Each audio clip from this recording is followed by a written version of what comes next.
நான் பொய், எங்கள் அப்பன் குதிரைக்குள்ள இல்லைங்கிற பொய், இவருடைய பொய். இவர் எப்படிப்பட்ட ஆளுங்க சார்?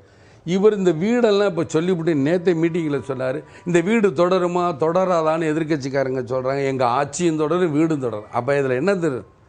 எங்கள் ஆட்சி தொடர்ந்தால் இந்த வீடு தொடருங்கிற சொல்லாமல் சொல்கிறாருங்கிறது தான் நான் சொல்ல வரேன்.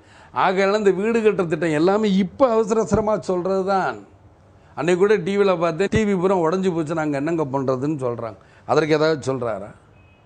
இவர் எப்படிப்பட்ட பெரிய பெரிய துரோகிங்கிறதுக்கு ஒரு எடுத்துக்காட்டு தான். உங்களுக்கு டிவியை கொடுக்குற மாதிரி கனெக்ஷன் சார்ஜ் எல்லாம் அவர் வாங்கிட்டு போயிடுறாரு.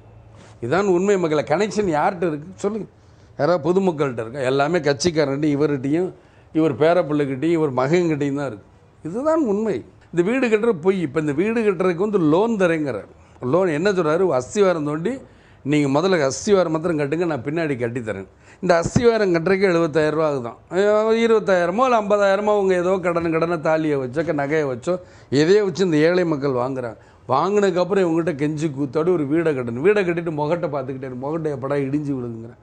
70,000 கட்ட முடியுமா? இவர் வீடு கட்டுறேன் கம்பிக்காரன் சிமெண்ட்டுக்காரன் எல்லாத்தையும் ரேட்டை ஏற்றிக்கிட்டான்.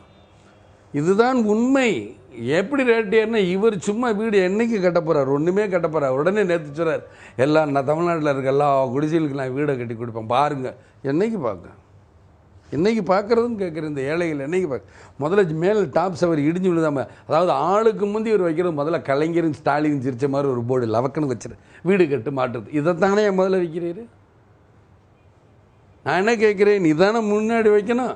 வீடு கட்டிட்டு வை. உங்களை யார் வேணான்னா வீடு கட்டுறதுக்கு முன்னாடியே போர்டு. இல்லைன்னா அப்படியே கலைஞர் அப்படியே தமிழ்நாட்டு மக்களுக்காக அப்படியே அள்ளி இறைக்கிற மாதிரி இவர் ரொம்ப யோகியர் மாதிரி பேசுகிறது.